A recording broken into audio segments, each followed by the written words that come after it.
welcome to episode 57 about the hard truth of B2B e-commerce. I'm your co-host, Isaiah Bollinger, at the office today, finally. So, Tim, let's get into it.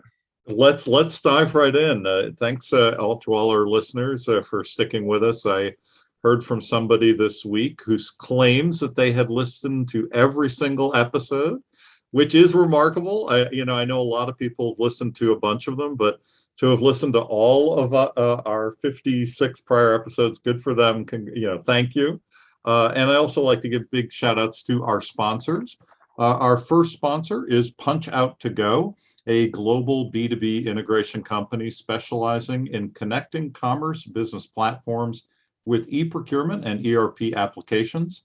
Punch Out to Go's iPaaS technology seamlessly links business applications to automate the flow of purchasing data. With their solution, you can immediately reduce integration complexities for Punch Out catalogs, electronic purchase orders, invoices, and other B2B sales order automation documents to accelerate your business results. Thank you to Punch Out to Go. And we have an additional sponsor, Balance. Balance is a B2B e-commerce payment solution that works well for you and for your buyers. It offers a seamless one-click checkout for almost any payment method, including ACH, wire, checks, cards, even terms. It's used by leaders in B2B e-commerce, and it's as easy as buying a shirt from Amazon. Check them out at getbalance.com, book a session, and tell them what your needs are.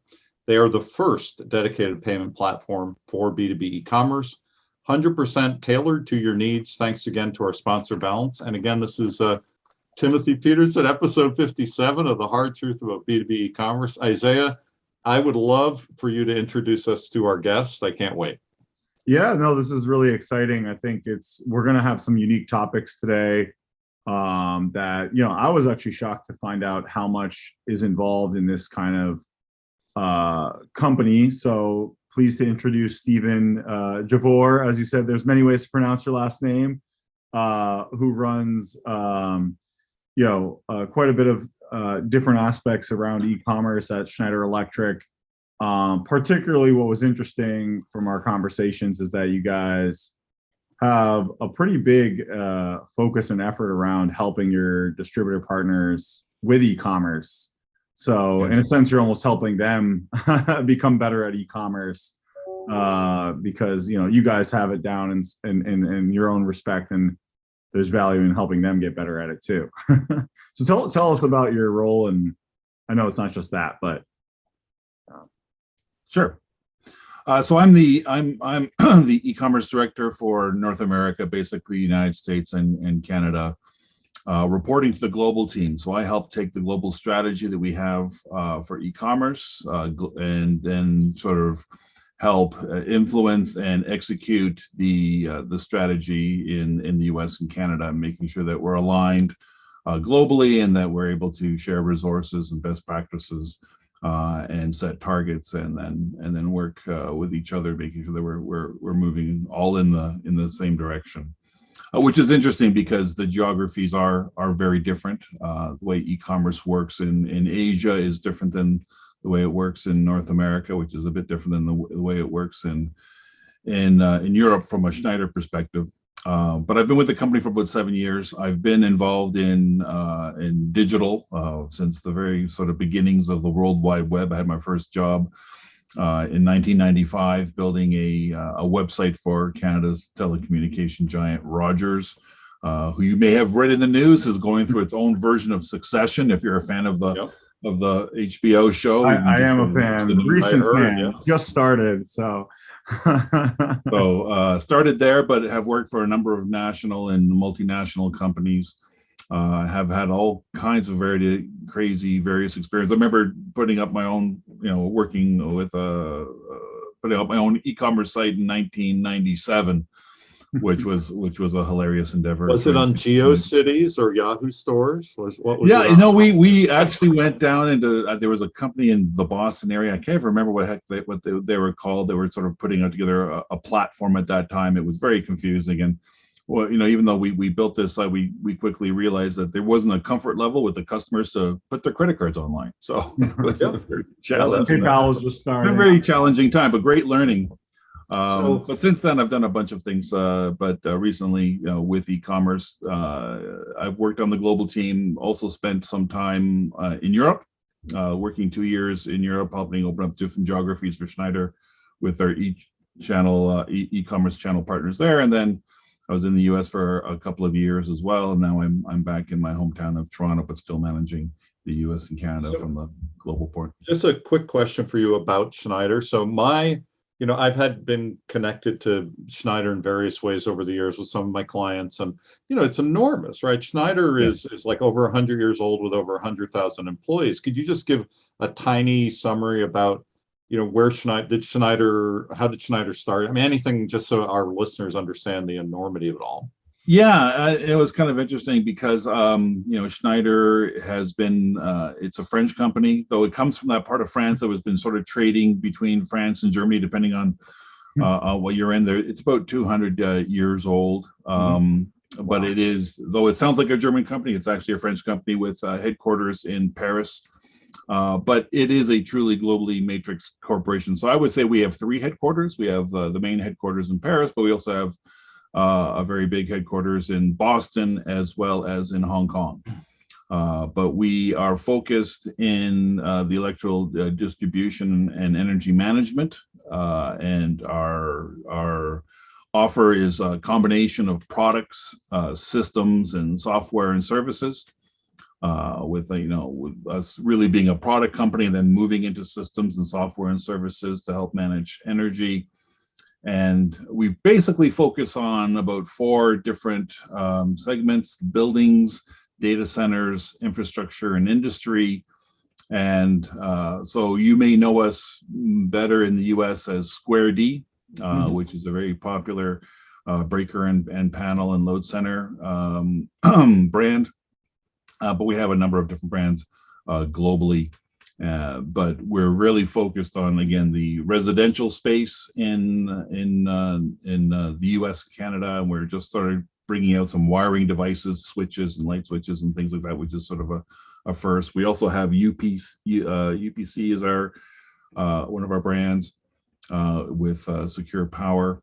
So it's a very wide and very long list of services. And I'll throw this back to Isaiah, but my only comment was that when I had worked with somebody from Schneider before, they told me that they've been around since the invention of electricity, which I thought was fascinating. It's like, oh my God, an electric company has been around since electricity was invented. So pretty cool. Yeah. Started right around the right time, right? Man, they got in very early with electricity.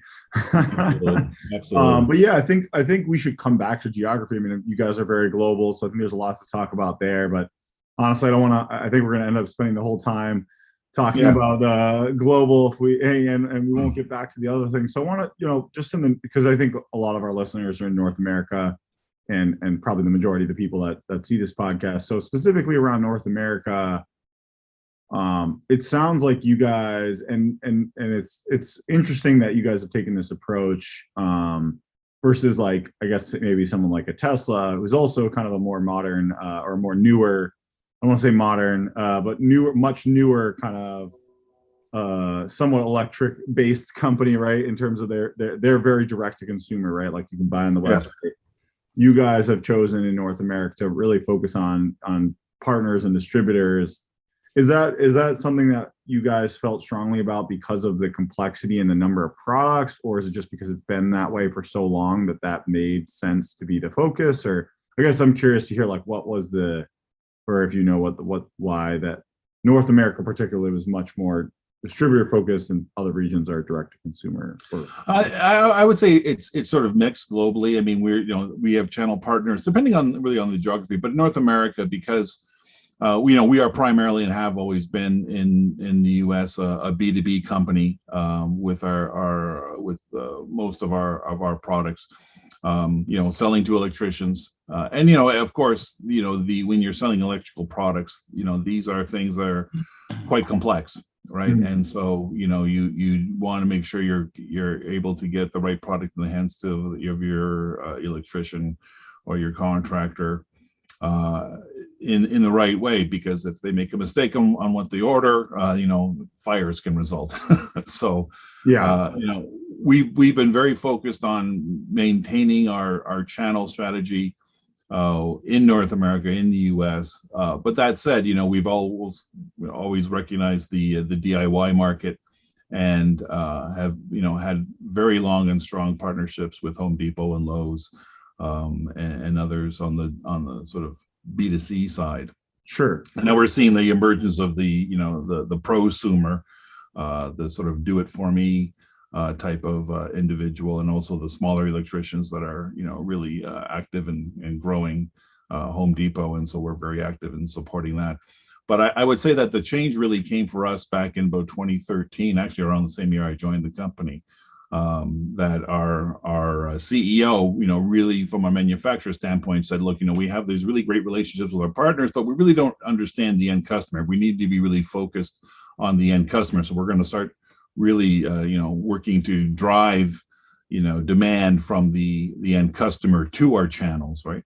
And from that, in 2015, we created a global team focused on e-commerce, which was a bit ahead of its time. And there was a lot of challenges internally for us to move the group forward. And we started off with just 3 of us. Now there's over 70 of us globally, and then the e-commerce teams in every country, we're into the hundreds. Managing this. So it's been quite an interesting journey. It sounds like, now I'm starting to understand why it makes a lot of sense though. But like what you guys are selling is somewhat complex, because you're selling something, then probably an electrician or even like a large building has to go into this whole like crazy process. Even at like a home, it's not always that simple to just like install new light switches, and even that kind of stuff can get pretty complicated. So you're kind of relying on these like almost very individual service providers. So it's not like a Tesla where they can just like sell a car and I can just go pick it up and drive it, right? Like everyone can drive a car, basically. Most people can drive a car, right? Sure. But not very many people can install a complex like lighting system into a home, or rewire. We had to do some work like that in a rental home that we bought, and like luckily we found a couple of good electricians. And my fiance's dad is like kind of a former electrician. He's an immigrant, so he's not like practicing here, but he knows enough and he can do some of it. Then even he's like, I can do this, but I don't feel comfortable going like super deep into it. So like he'll kind of stop at a certain level. and it's pretty interesting when you talk about that. There is a deficit of young tradespeople in the United States. Oh yeah. So you look at your basic electrician, he's typically over 50 years old. He's had, decades in the industry. He predates e-commerce, and so, they're actually not huge users of our data or of our partners. They're used to going to their tried and true, outlets there, whether it's a wholesaler or someone like Home Depot. But now you are beginning to see the millennials sort of entering the market. So, we have to be ready for them. They are obviously, grew up with digital. So the Amazon world. Amazon, the whole thing. You move into more the contractors or the OEMs with regards to industry and factories. Now they totally rely on data on e-commerce. So it's really important for us. We recognized at the very beginning that data was the most important thing that we need to accomplish. One, make sure that all of our channels had all of our products, all of the data that they needed on their products that would satisfy someone like an electrician or a contractor or even an engineer. But then the B2C side started really influencing the B2B experience. And so we realized we had to focus on videos. We had to focus on reviews. We had to focus on unique selling propositions. B2B e-commerce from data was just basically the description of the product, its size, and very technical. And now we've realized that we're not looking to work with partners that are just listing our products. We're looking at working with partners that are actually selling our products. And there's a big difference between the two. Yeah, so let's get into that, because one of the conversations we had before the podcast is I think you said you had several hundred distributors, and they're all at various stages. And I think this is obviously something we're trying to drive home in the podcast, and maybe it'll make people realize how important e-commerce is. You seem to think there was a decent correlation between the ones that were more sophisticated with the e-commerce were also seem to be the ones selling more and better distributors for you guys, and you want to invest more back into them because they're further along, whereas the people that are kind of ignoring or further behind in e-commerce are less likely to be a better distributor, right? Well, and that the distribution channel is hugely important to us, and it's hugely important to our customers as well. And there's different models. There's a big difference between the way Graybar works with its customers versus Grainger versus Amazon. Yeah. But the important thing that we noted was that we really needed to focus on making sure that our distributors had the support that they needed to make sure that they would be able to differentiate themselves and continue to add value to it. And we really recognized that there was a difference between shopping and buying with our partners, where in the new omni-channel reality that was post-pandemic, where we're now coming off the sugar high of everybody going online because they didn't have an offline choice. Now we're seeing that the omni-channel buy is becoming more and more prevalent. We're seeing some of our e-commerce numbers settle at a much higher rate than they were pre-pandemic. But what's really interesting is that the traffic to our channel partners' websites is still exponentially increasing.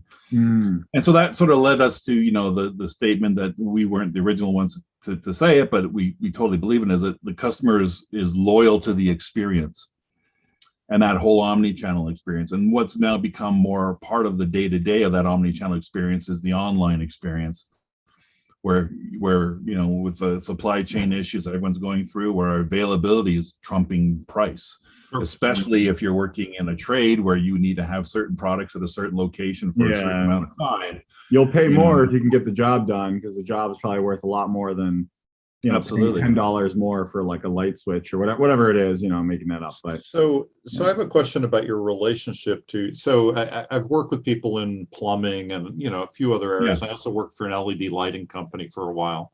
So I had like different angles on this. There's a lot of influence of trade associations, of unions, of these buyer associations that are helping individual contractors, in addition to the big construction companies, the big facilities maintenance companies.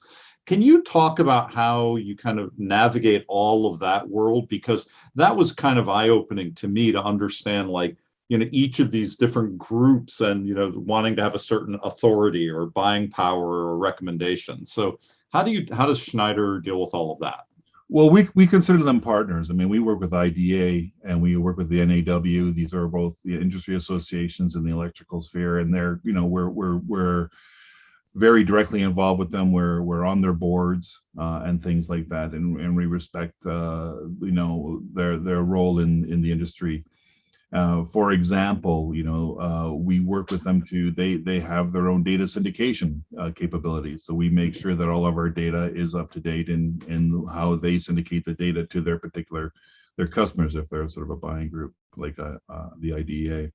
But we also have our own data syndication solution as well, to make sure that all of our other partners who may or may not be part of that particular arrangement has access to our data. And the interesting thing is that these industry associations exist throughout the world, but they're still in the beginning stages of understanding what data you need for e-commerce. So they tend to focus on what I said before, the very simple stuff, the long description, the short description, the price, the technical data. Where in our data syndication solution, we include videos, we include a lot more richer content, and not just one photo but a number of photos. And from our perspective, it really we really try to drive with our distributors that, one, especially if you're an existing brick and mortar, you need to have the product online, right? And a lot of the challenge that we have is just trying to convince them to put the products online, because they're not recognizing the fact that a customer now is going to your store to see if you have that product or not, especially with the supply chain. And even though you may have it in the back, but if you're not promoting it through your store, they're not going to believe you have it. Yeah, They're I not gonna can't wait believe until- how many companies in B2B are still scared to show inventory. They're like, oh, we don't want to show our inventory. I'm like, Yeah. so what do you mean? Like, you just want to like hide, like not like force people to call you to find out, I guess. I think that's like the idea behind it, is they want people to have to call them or something. But Right. ultimately, I think they're kind of shooting themselves in the foot, because inevitably transparency is going to win. The people that do it are going to get more traffic because people can rely on going to their website and seeing inventory availability and all sorts of stuff. And I think, to your point, it's about selling, right? So it's like, what's available, what are the images, the videos, and that's just the basics. I mean, the basics for us is to go in there and say, look, let's start putting your content, getting it up to date, seeing if you've got the stack ready to move into further evolving e-commerce capabilities. And a lot of that is us pushing to them, and sometimes getting them kicking and screaming to evolve. I mean, I would say that really out of all of our distributors, only maybe about 50 of them that have really caught the e-commerce bug and have a perspective of it. But then we move on to some of our higher level partners, which do something that are leading because they've adopted the idea and understanding that if they feed back to us not only the results of how we're succeeding or being challenged online on their sites, that we can feed back into them more strategic things to do. So for example, we have a brand advocate program with Home Depot, which has been extraordinarily successful. And I just don't understand why, how some other distributors don't recognize the value of the data that they have. If you've got an e-commerce site and you've got data, your manufacturers are really interested in understanding how we're doing on your website. For most of our partners, we're still trying to get them to put the stuff online to begin with, get all of our data online, either coming through us or through, a partner like IDEA and then, the challenge then is trying to get them to feed back that data and then be more strategic about it. And I think what a lot of distributors and wholesalers don't know is that there's so much value in that data that you actually monetize it. So Amazon monetizes it, Lowe's monetizes it, Amazon monetizes it. And so what do? We pay them, we work with them, we get results back from understanding how our products are selling compared to other of our competitors with them. And then, we're able to strategically dictate what's going to happen next and put in plans to make it better. So the end result is our products sell faster on their websites and sell in greater volumes because we're constantly improving it, because they're giving us, this value back. They have a brand person dedicated to our brand, usually at, for half the week. Mm-hmm. It's just been exponential. It's that flywheel in action. And I posted about this recently on LinkedIn. It's like, the distribution wholesalers have to realize that they're sitting on a potential little mini gold mine. But if they don't start figuring out how to interconnect back with their distributors on what's going on with our products in their web stores, they're going to be very challenged to compete with some of the companies that are. I was just going to say that, and I don't want to be a fear monger, but at the same time, I feel like if folks like Home Depot and the more sophisticated distributors that maybe not quite a brand name like Home Depot, but that are finally getting you guys the data, and they're like, hey, millennials buy this, and these people, like, they're getting you guys this data that helps you sell better, and they're making money off that too. It's like they can reinvest that back into marketing.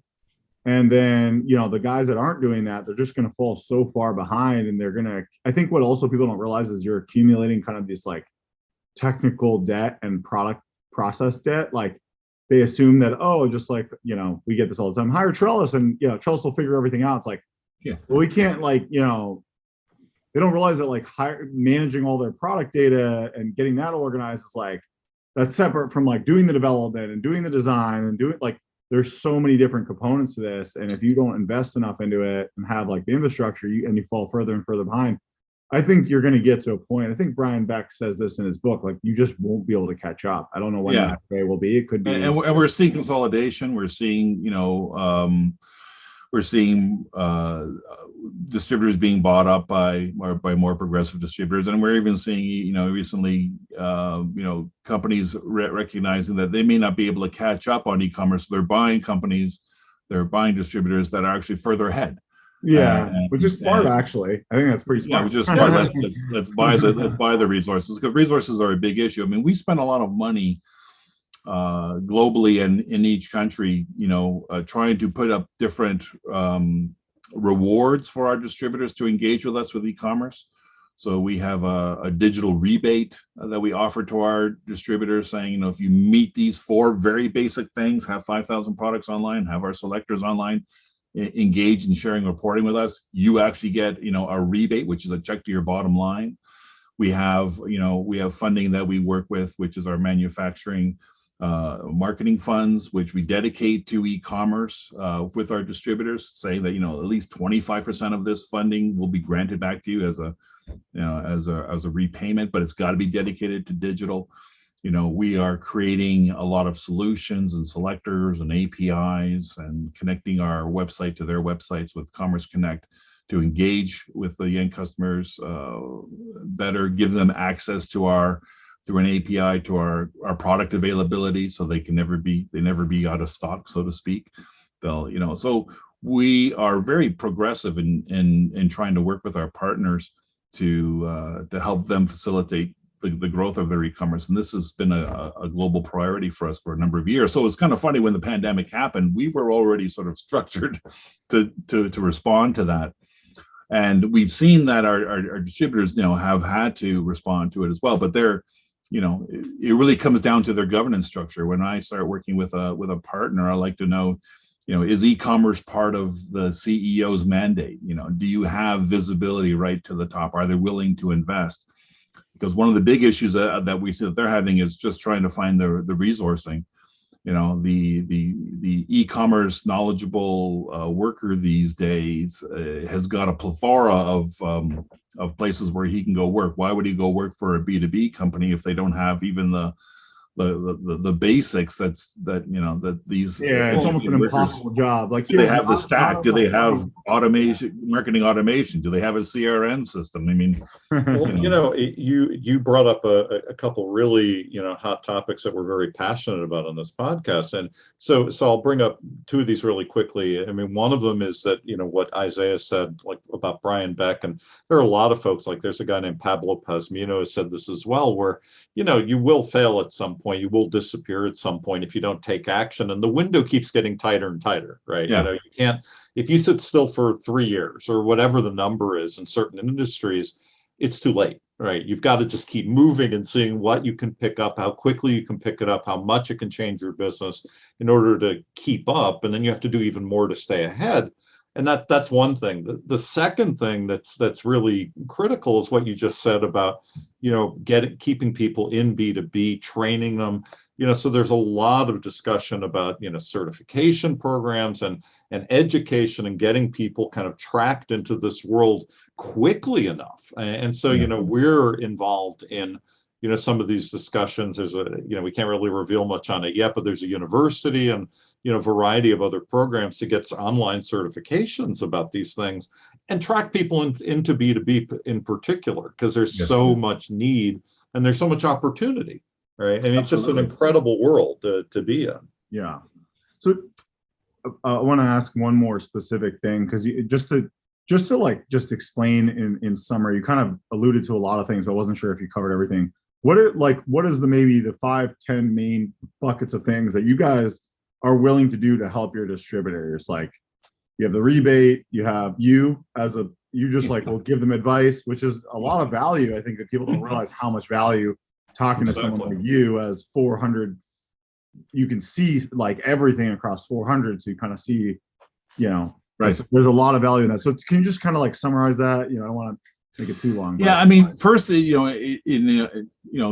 even from a strategic level, right? We will enter into discussions with them. We'll introduce them to some of our partners to help them understand the value of the omni-channel e-commerce experience, and perhaps take a look at where they are and where they're going. Help them find out, help them dictate what their path is. That's sort of at a strategic level. We've just you spoke about education, so we have over 100 salespeople that manage these channels, and traditionally they were just working with them to help grow the business on a traditional brick and mortar perspective. But we've just spent 3 months going through a very intensive training program, training them on how to have e-commerce discussions with their partners. Mm-hmm. So it's not when they're discussing with their partners and the partner says, yeah, I'm interested in doing something in e-commerce, and they sort of throw it over the fence to us and say, hey, go talk to this distributor. He mentioned e-commerce. We're now educating them to understand the basic business models, what we offer, what makes a successful e-commerce company, what to recognize in a company if they're moving in the right direction. Do they have the governance? Do they have the right people in place? And then start having those discussions. So then it moves it up a bit faster. Then beyond that, we obviously offer all the rich content from our data syndication tools. And these are really, we went beyond our PIM because our PIM didn't cover everything that we needed. So we went to a third party to syndicate our data there, along with working with IDEA. We also then work with, we also have a product we call the Digital Marketing Resource Center, which has all of our digital campaign content in one place, which allows our distributors to come in, take a look at all the content that they can then repurpose themselves by putting their own logo and rewriting it, and then also have access to all the major social media players. So even if they don't have a social media experience, we can teach them how to post things on Facebook, on LinkedIn, on Twitter, on Facebook, through that platform itself. It's a platform called Zift One. Really been instrumental in growing our business, both online and offline. They can create posters for their offline business, but also create posts for online. And then beyond that, we have all these other capabilities of, selling tools. We're getting into personalization. We're helping companies that are interested figure out how they take care of AI and what does personalization mean and how do you create a personalization experience. And we have a global team in Amsterdam that supports us from a technology standpoint and a strategic standpoint to help us, bring the best of the best from around the world to our partners in the U.S. To help them, engage in e-commerce and succeed in e-commerce. But it's getting to the point where we have to make some decisions. You have to place a bet. Who are you going to spend your time with and who you're not going to spend your time with? Who's organized in such a way that they're really going to be engaged to become a seller and not just a lister, that we can help, continue to move forward, in their business and in ours. Does Schneider acquire other businesses? Like at a regular basis? I mean, is that something like, do you use sort of these like close ties and the training and the back and forth as like a path to acquisition? We do. I mean, most of our acquisitions are really based around the core business of, what we sell with regards to products or services. And we're very engaged in the software side on when we're sort of procuring companies. We're not really, but we are investing all the time in players that we think are going to move the needle in channel as well. I mean, we have strategic investments with companies that I won't particularly name, but there are certain companies that are becoming sort of the Uber for contractors. Mm-hmm. Right. So where, they have a service where, if a contractor's on site and they want to, they need something at their particular site right now, there is a service where you can go on to their app and then basically order something. And then they will, within 2 hours, go to one of our distributors, grab that item and bring it right to your site. So you're not losing time on site. So, we're doing all kinds of investing, but we're always have an eye open on that. So let me just ask a question just on that last one, and I'll throw this back to Isaiah. So I read recently about Instacart, of all companies, right, doing Home Depot, right? They have a relationship with Home Depot that they started on B2C. Now they're doing B2B. So that's part of what you're saying. Yeah. So that's very interesting. I didn't realize they were doing. Okay. That's pretty cool. I think that, I want to kind of add to this. Like, it makes sense that this whole kind of like on-demand economy. I think someone coined that term, right? The on-demand economy, right? Like the Uber of whatever. Like, I want an electrician, click a button instead of having to like like we've been going through it because we have me and my fiance have kind of like she started a Airbnb business during COVID. Just she wanted to kind of do something different, and it's been going well, but definitely one of the challenges is finding good contractors. Luckily, her and her dad are like very savvy, so they can probably do like 50% themselves, right? But then there's a certain point, like, they can't do everything themselves, right? Like when it gets to more complicated work.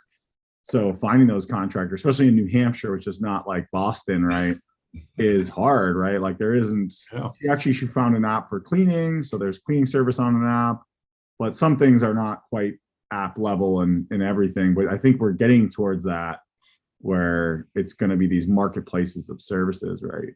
Absolutely. And we're very engaged with companies like Angie's List or Angie's, and incorporating, helping their electricians get trained on our products and on our offers, especially as they, evolve into these more connected products and we get into the Internet of Things perspective with our Wiser products, which allows you to manage your energy and make your home more efficient.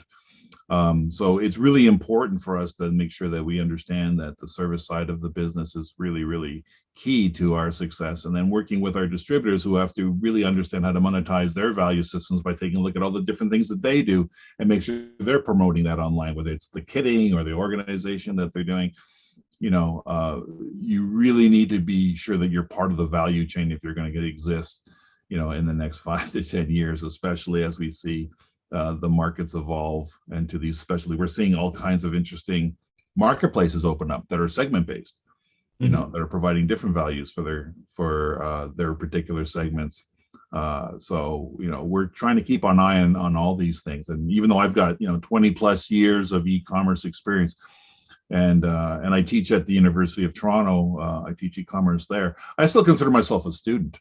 I mean, it's moving so fast that it's really hard to. I think we all are. There's no way not to be really with e-commerce. If you're not learning, you're going to fall behind. Just like we're saying. I'm trying to get better at kind of the branding design side of things, and I've been doing it for 10 years because that's a whole different thing from the technical side of things, and even that within that, there's just so much complexity on the whole branding, content, media, video, that just video itself is like a crazy discipline that, super complex, right? Like so, we got our Mark Zuckerberg's giving us the metaverse to figure that out. Virtual reality. We should just stop now. He's all set. But don't even get me started. That's a whole nother beast of a problem that is going to be hard to get into. Just conceptually, just getting used to that. But this is a little bit of a side note, but I think it's really interesting with particularly your businesses, Tim, talking about all this training, lack of training. Like, I think there's a problem in the market specifically around education and like higher education is just focused on, a lot of people are getting these liberal arts degrees or, even myself, I'm not really doing what like my education was helpful, but it wasn't necessarily like, hands-on with what I'm doing. And I feel like there's an opportunity for companies like yourself to like maybe have a training program or an apprentice program for electricians or help people become, let's give the Uber example. It's easy for anyone. I mean, in Europe, it's part of their day-to-day. I lived in Germany for a couple of years, and by the age of, when you're basically in the 5th grade, they start testing you about, where your aptitudes are. And then by the time you get into high school, you're more or less encouraged to either go a trade route or go to, an educational route to university. And, it's really interesting the way they, and then if you go to the trade route, you become a master of your trade and you're very highly respected. And that those trades are, even as diverse as, being someone that works as a waiter. You actually are a master of that course. You don't have a lot of university students working as waiters who are actually trained on that. So that goes right through the trades. You become a master of your trade. And I think that is something that's severely lacking in Canada and the United States, is being able to encourage and have, directions and avenues for our high school students and younger students to look at trades as an alternative. And very lucrative. I think it's a cultural issue, right? Like you just said it right there. It can be super lucrative, and I think financially you probably are most likely to be in a much better place becoming an electrician, probably don't have a whole lot of student debt, super high demand, probably don't need to, it's going to be very easy to sell your services. You can be making easily six figures, and then with think about it. I mean, climate change, that's going, that's playing a bigger and bigger part of what we're doing and what we're planning for. And Schneider Electric is a big part of leading the way. We're the world's most sustainable company, and so we're very active in that. But if we're going to have an electric car future, we're going to have a lot more charging devices. It's just not going to happen if we're really wanting to get into solar and put solar panels on every house the way they're doing in California with every new build, and that's going to start going across the country as well as we start wanting to better manage our energy. This is something you can do with a robot. This requires at least not for a long time, maybe in this requires someone with some knowledge and practical experience to do this, and there's going to be a big shortage of that. The supply chain shortage already has a shortage of truck drivers. You can see that kind of shortage going on as we start really embracing the future of energy management. Do you think that I just want to add one thing. I think it's kind of a cultural problem in America and Canada, where it's like this blue collar, like people, it's almost like kind of like seen as a negative, like, oh, I'm a blue collar worker. You're less fortunate than these like highly educated liberal arts people. But I think what's ironic is that probably in the next 20 years, you're going to see a bit of a flip where a lot of these highly educated people are going to be in debt, with basically having to learn e-commerce from scratch because they didn't learn it in college, and then the blue collar guys could be an electrician making $150,000 a year with no debt. So it's like anecdotally, story wrong. Do you see what I'm saying? Like we're I have friends who have kids in university who are thinking after they get the university degree they're going to go enter a trade. They're going to go back to school and learn a trade, because almost like having an university education sort of, the next thing was, what do I do with it? Well, maybe I'll learn to become an electrician, or I'll learn to become a plumber. You're an educator, and we're all involved in angles of this too. Yeah. I mean, I've guest lectured in B schools. I mentor students at the Zicklin School of Business at Baruch, one of the CUNY colleges, and a lot of different things. And one of the things that I think is fascinating, and I've discussed this with students too, is that they're really, the blue collar, white collar thing is kind of, blown up. It doesn't really exist in the way that it did 10, 20, 30 years ago. My grandmother's sister worked an assembly line in a factory, right? Yeah. And everything had to be done, the things that she did had to be done manually, right? I think that's the way that, students and I have discussed this. She did things that machines could not do and move them along on the assembly line. Well, now, you have to have a certain tech savvy and an understanding. So doing something that was blue collar at one point or another is very tech. You have to be really educated in the things of your field and become a master, as they do in Germany, as you're saying. It's like you're becoming an expert in it because you're learning all of the tech and tools necessary to get that job done. Yeah, we need to change. It sounds like we need to change the narrative. Sounds like a good maybe a new side business for us guys, like a little marketing we should do it. Tradesman. I'm ready. Let's do it. School of America. These young people entering the trades now, I mean, they're entering it with a smartphone in their hands. Yeah. Right. So I mean, one of the things that we have always discussed and strategically is like, we know what the 50-plus-year-old electrician wants and knows and does. What we don't know is the 30-year-old. The 30, like, what is he looking at? What is he, what's influencing him? Is he being influenced by the products that are coming from China? Is he influenced by marketing on social media and Facebook?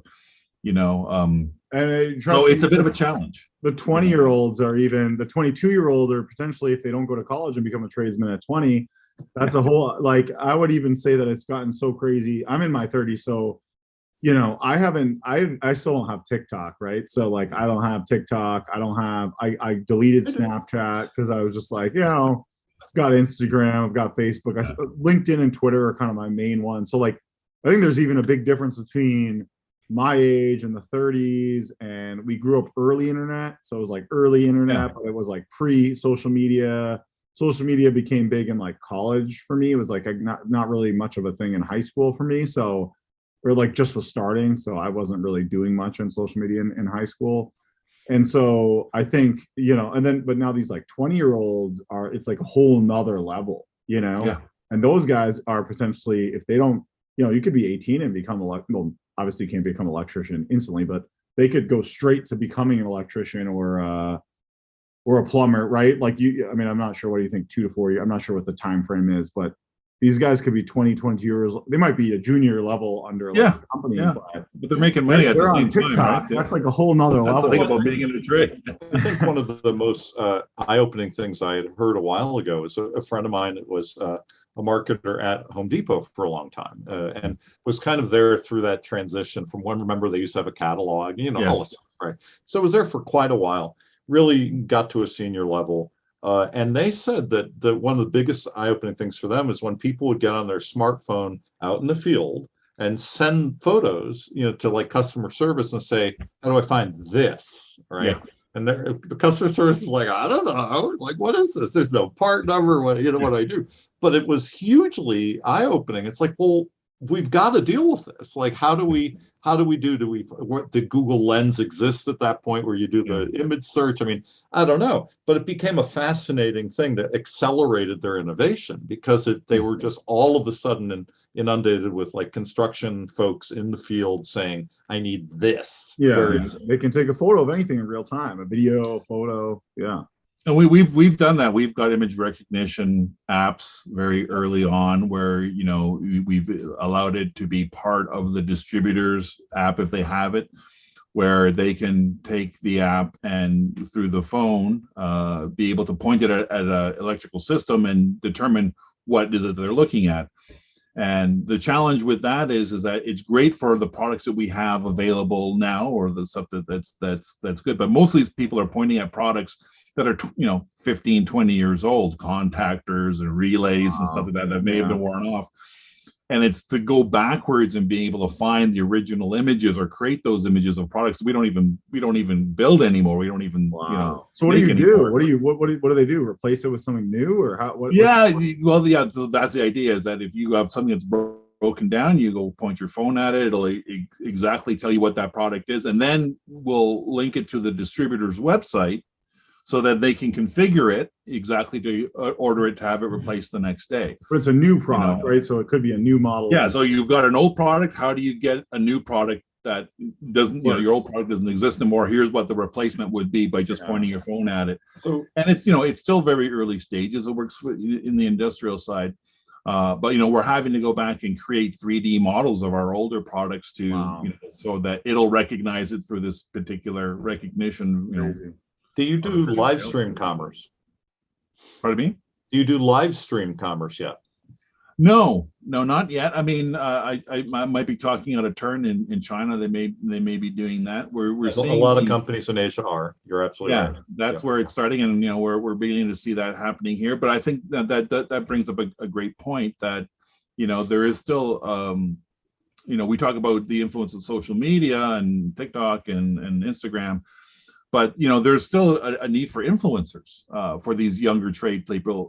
There are a few out there that are in the electrical business, but there's definitely an appetite for this kind of information. Everyone goes to YouTube to sort of first check out how to do something, and that's including on the B2B side. So there's tons of opportunity for that kind of live commerce through influencers that are specific to a particular It makes sense. I think almost every niche is like, it's an interesting idea because like I've started to see more like real estate influencers that are like, hey, these young guys are like, I made 100 million, some crazy amount of money flipping houses and all this stuff. But like, I haven't quite seen it, maybe because I'm not an electrician, but I'm using that example again because it's relevant to you guys. But there could be these electrician influencers and how I built my electrician business, and now I'm a millionaire electrician. Like that stuff, there's got to be a market and opportunity. It's a niche. You're not going to have a bajillion followers, but you might have really loyal followers. And those are important to us. I mean, if you become an influencer and an expert in your field because you're going out and testing things and showing people how it works, and not and being really upfront about what works and what doesn't, you're building your credibility, right? And then companies, manufacturers like are attracted to you. We want you to review our products. We want you to influence, you know, the electricians of that are online. And because of the connection to the design world, a lot of people, like, for example, paint companies right now have a lot of influencers, right? So like Sherwin-Williams has influencers who are connected to Pantone, who say the release of this set of colors, and here's how the paints look, and here's what the semi-gloss, and, you know, so it's fascinating how it's kind of flowing through in different ways. Furniture very much, lighting very much, you know, wallpaper, carpeting, all that stuff. So it's bound to happen with little plumbing, electric, and all these other things as well. Absolutely. Yeah. I mean, this is honestly there. We're gonna have to bring you back. I feel like we do. We didn't even. I told you this. I was like, let's come back to global, because like we haven't even touched on global, right? Like, Unfortunately, I do have a hard stop, but we could go for another hour here. But maybe we'll bring you back. We'll have a global one. Let's have a. I think it's a great idea. I'd love to. Since we're still on North America, I don't think we're gonna even be able to scratch the surface on global in 8 minutes.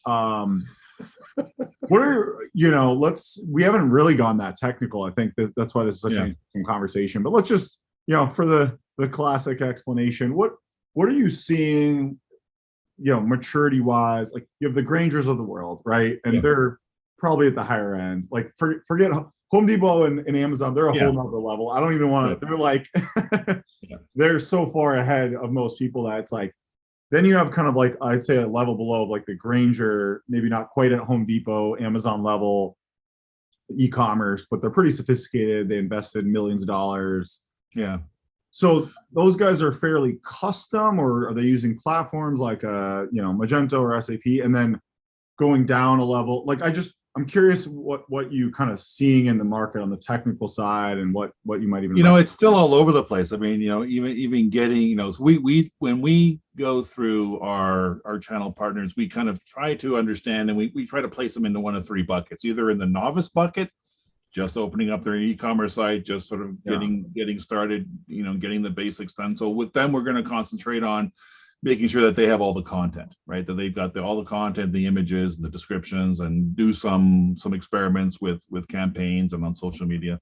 Then we have the adopters, right? These are the guys that have caught a clue kind of thing, and then we're trying to evolve them. So we get into, you know, trying to figure out ways to increase their average order value in their basket, and getting more into e-procurement and things like that, and making them understand the difference between shopping and buying in B2B. And then you've got the leaders, and those are the ones that we talked about before, you know, the Home Depots and the Amazons. But, you know, I'm surprised that even in the leaders, the technology it's still quite complicated and difficult to work with them. You know, I mean, it takes us a long time to get our products into Home Depot, to get our products into Lowe's from a technology standpoint. It's not that they're so much better, but they just seem to have, you know, the processes in place and the vision in place to help move the things forward. So there's all kinds of efficiencies where they're going to get better and better with their brand advocate programs. But, you know, that means that the game isn't over yet. You know, there is opportunity for those in the lower levels. And I concretely believe that there's, you know, that this industry is still, you know, in line for disruption. And if we start talking about global, I can give you examples of, you know, small distributors in other countries that have just completely changed the industries and the markets in those countries by really embracing and understanding the customer experience and getting into e-commerce and omni-channel, and really, you know, becoming a major player in a quite short amount of time. And because they can move faster, right? Like, I think anyone knows, you know, being in business for a while, like, you can get a lot done with 5-10 people if they're really smart about what you're doing, and you know, and you got to be able to place your bets. You have to make your investments, you know, and that's where I think the big problem with a lot of brick and mortars that move into e-commerce is they got to buy this giant platform or a number of platforms, and they have to come up with some kind of ROI that they got to convince the CEO and the CFO that this makes sense. When's the payback period? But these companies that are born online, that's just sunk cost. Yeah, they don't have to worry about an ROI, and therefore we see the growth of those companies that were born online growing much faster than the ones that are transitioning from a brick and mortar to a brick and click. because they've got to go through all these different processes. Yeah, I think what you're saying is super interesting around like they see it as kind of a sunk cost or the cost of doing. I mean, I think that's kind of how you have to think about this is that companies have the wrong mentality of like, hey, I'm going to spend $200,000 and I want to get $500,000 back. But really, it should be like, look, we need to invest in this. This infrastructure is just part of us doing business and being alive in the future. So we're going to spend whatever it takes to make it successful without, not saying go crazy and spend stupidly, but don't get so caught up on the exact number and spend what it takes to do it right and do it well versus, it has to get me 2.5x ROI in 3 years. And they waste, especially in B2B where they may not be buying online, but they're using your online site to understand the product better, to understand your services better. Yeah. We still haven't gotten that. Yeah. Like that's so hard to prove the exact ROI of, 100 people looked at it and 80 people bought. Like you're never going to have the perfect numbers on that, Yeah. I remember we did an experiment in Belgium when I was living in Europe, and we did this, this very complex product that we put online, and we had a selector for it, and we did all kinds of advertising for it and online advertising. And after the month was over, they said, well, how well did it go? Well, it didn't go that well. We only sold 3 of them online. I said, oh, okay, but that's interesting. How much did you sell offline? Oh, we sold over 100 of them offline. I said, well, how did the other distributors that weren't putting any of these programs together for this product during that month do? Well, they were still pretty flat at about 10 sales a month, So, all of a sudden, they were measuring the wrong thing, right? And they really were understanding that in B2B, it's a complex sell. You may have to go talk to other people. You may have to talk to your end customer. You may have to come back and relook at things. Then you'll end up calling someone at the distributor to get some advice from them. But, without that e-commerce site and, you wouldn't have started the conversation at all. Well, yeah, I mean, I've done a lot more work in omnichannel for B2C, but what your example holds, is across the board. I mean, you would test out something that is online, let's say, only versus in the stores or in certain regions, pick up in the store and all these kinds of things. It's like, oh, yeah, there is a huge influence. It's just really extraordinary when you see that. That's great. Mm-hmm.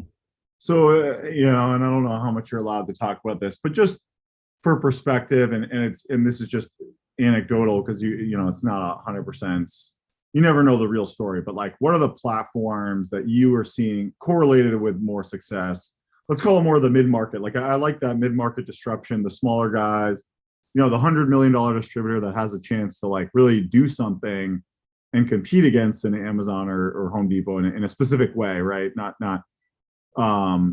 is it, Magento, BigCommerce, Shopify, SAP? Yeah, I mean, I'm really excited about, I'm really focused on understanding that the future is really going to be more omni-channel. The customers are going to be loyal to the experience. They don't care what platform you're on. Yeah. And the platforms need to evolve. So I'm really more leaning towards headless, headless e-commerce, right? Because you're going to need to integrate your online and your offline to capture all that data. Multiple backends. Anywhere. Yeah. Yeah. So and we're big on headless too, but I find B2B hasn't quite. Well, the problem with headless isn't that it's not great. It's that it is complex, it's expensive. So my vision with that is like if you have 5 or 6 backends, which makes sense. You have an ERP, you have a PIM, and you have all these different things. Yeah. You can roll it up into one, modern user experience and leapfrog, like you said, your competition. But getting people to just even buy into that is hard because it's fairly custom still, right? So, but I'm in deep into potentially we haven't signed with them, but we potentially are going to be working on a pretty awesome headless distribution project. Hopefully we win it. In B2B distribution. So they're on board with it. It's just a matter of, there's a lot of details to figure out, but so it is happening. It's just it's not the average. I'll tell you that is not our average distributor conversation. No doubt. Good to have you're having those conversations. Yeah, but it was funny because the CEO is like, he's obviously been doing this for a long time, and he's like, the younger people, they don't want to talk to us. He's like, they just want to go online and figure it out. He's like, I'm like, so why are you doing this? Because they actually are making it a separate, this is going to be a whole separate thing. It's going to be, you know, they're really investing in this seriously. And I was, you know, I was just trying to understand. And he's like, yeah, you know, young people a lot of people just don't want to talk to us. Their salespeople can't get on, they can't get on the phone with people. Yeah, you got to provide value right away. And we're seeing that with, you know, and funny, you know, in the electrical industry, actually the younger people are wanting to talk to someone at the distributor because they're looking for someone with experience to help them guide through this process that's new to them, you know, and they're counting on the experience of that and the availability of that person at the distributor to help them, you know, increase their own knowledge. So that's why I keep saying it's a different industry though. It doesn't, this is an industry more where people are pretty sure about the exact SKU that they need. So it's you know, that's why it's so complex, right? What you guys do is very different from a different industry. So you also just have to be conscious of what you do, which is you can't just copy someone else like Amazon just because, you know, you have to really know what you do and how it works, right? So yeah, we're kind of running out of time. Tim, I know we can leave it here. Let's ask your favorite question, Tim. We have a couple minutes. I can make a couple more minutes. Let me just say, one of the questions I always ask, and our guests have given us some really interesting responses, is really, you know, to give us a future view. Like, you know, tell us what you think is going on. Not just, it doesn't have to be with Schneider, but just in e-commerce, B2B e-commerce in general, in the next, you know, 2, 3, 5 years. You know, what do you think? Tell us something that's going to be hot, interesting, new. What do you think's coming up? Yeah, I mean, I think we discussed a bunch of those things in our discussion already. But you know, I mean, I feel really strongly about you know, the omni-channel future. The fact that we need to have, you know, you don't walk into a store now without seeing someone walking around buying in person without their phone in their hands. Sure. Right. We've seen what Home Depot has done with their app, you know, and we see Sephora and the B2C doing the same thing with their customer base, and really integrating that experience so that, you know, we're not really going to be talking about online and offline. One's meta. It's meta, right? It's the it's back to the metaverse again, right?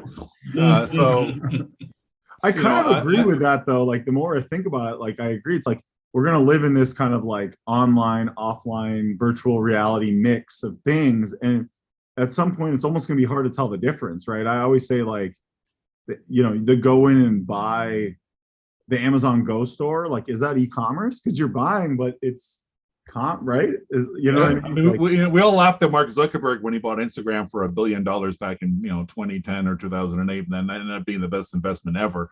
You know, so I mean, I wouldn't count him out. You know, he may not own the metaverse or whatever this turns into.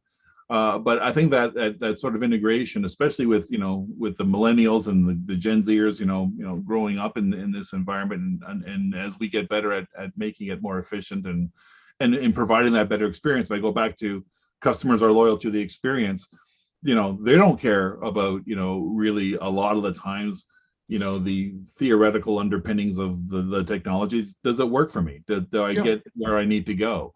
You know, it was the experience pleasurable. And if I'm in business, is my back covered? Do I have a relationship with this company and I know that, you know, they're going to make me look better, not worse. Well, they're going to help me when I'm in trouble.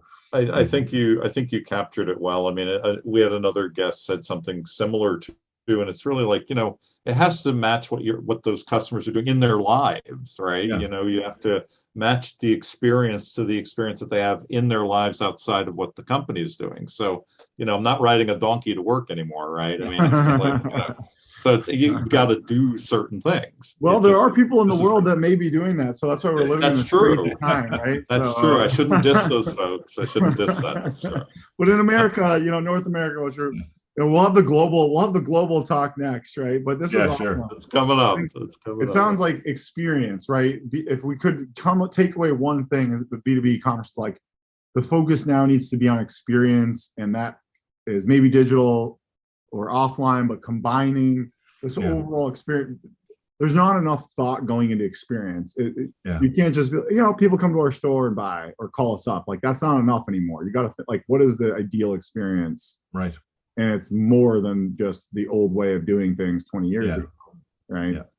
So I hope people take that to heart with what you said. And this was amazing. Yeah, I really appreciate that. And we'll definitely have to have you back for the global talk. Anytime. Thank you, Stephen Javor from Schneider Electric, and another great episode 57 of the Hard Truth About B2B e-commerce. I hope we also just created a couple more electricians too, right? I think. Yeah. I hope so. We need more. We need more. We inspired 5 new electricians from the podcast. So, you I guys will hope get so. your ROI from that, All right. Thanks, Steve. All right. Thank you. See you later. Bye, guys. Bye.